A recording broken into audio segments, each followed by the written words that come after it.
The Clemson Tigers basketball team has advanced to the round of 32 for just the sixth time in school history. It was an awesome win over New Mexico. They outscored them by 14 in the first half, had some foul trouble in the second, but still outscored them by another 7 to win by 21. A truly dominant performance, maybe the best performance of the year, one of the best of the last 14 years of Brad Brownell's tenure. Just incredibly encouraging.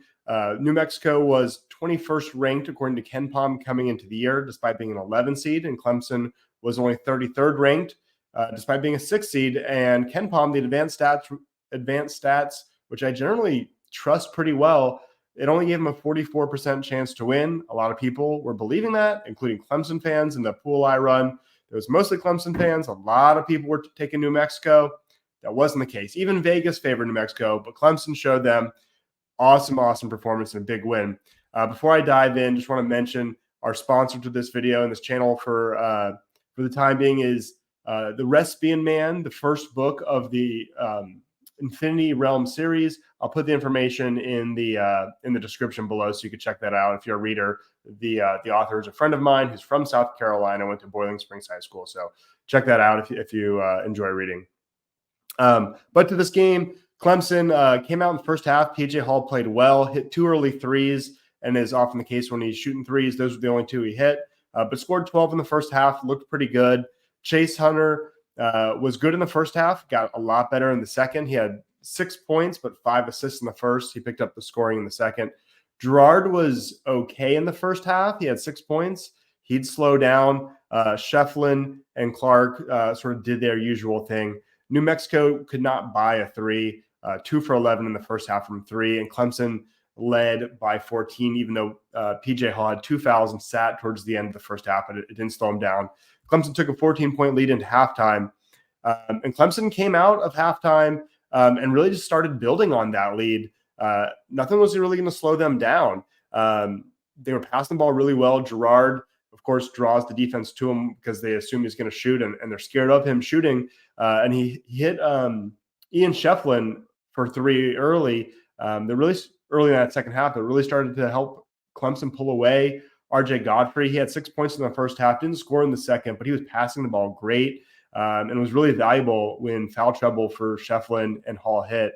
Hall picked up his 3rd foul pretty early in that second half.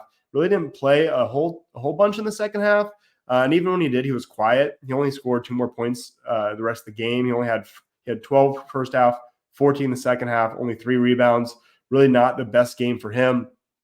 Shefflin was able to pick up the slack, and Godfrey definitely helped there as well. At one point, New Mexico made an 8-0 run that cut the lead to 13.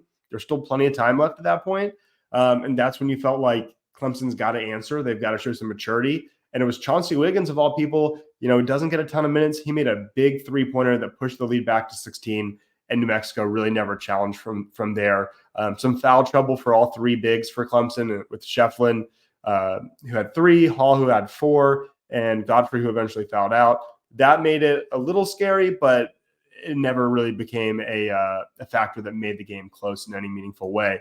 It was Clemson outscored them by another 7 in the second half to eventually win by 21 points, 77-56.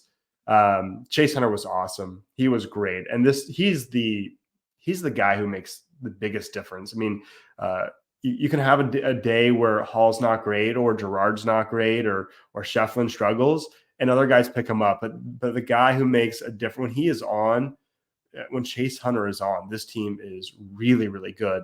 And when he's not, they're just so much different. He was 0 for 10 against Boston College, and they were blown out in the first game in DC in that ACC tournament because of it.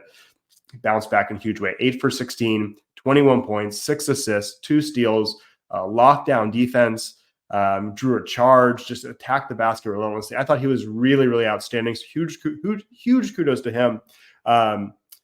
Joe Girard, the third, struggled. He was only 2 for 12. He had 2 3-pointers fairly early and then did nothing. But despite that, Clemson's guards got it done, at least defensively. And, House and Mashburn Jr. were the 2 guys who really carried the weight all season for New Mexico. They combined to average 30 points a game.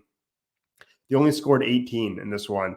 House fouled out. Mashburn struggled so much. He was 1 for 11, and they just left him on the bench at a certain point.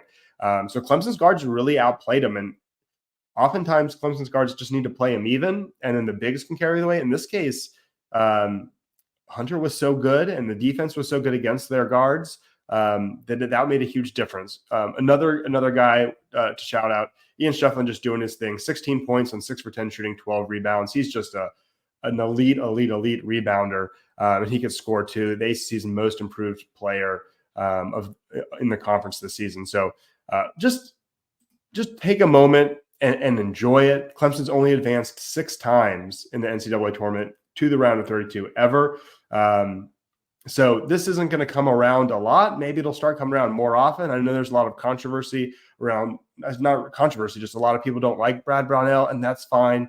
But just table it for now. We're doing something special. They've got a really, really tough game against Baylor, who looked excellent in their first round game. I don't know if they'll get by that. Ken Palm gives Clemson a 37% chance to beat Baylor.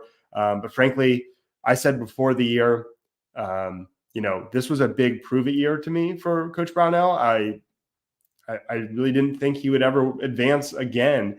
And he proved me wrong, and I'm thrilled about it. And I said at the beginning of the year, the goal needs to be to make the tournament and make the round of 32. A one and done like they had when they were the 7th seed that lost to Rutgers a couple years ago, that's not going to cut it. Make it and advance. It's a successful season, and I'm all on board. That's what happened.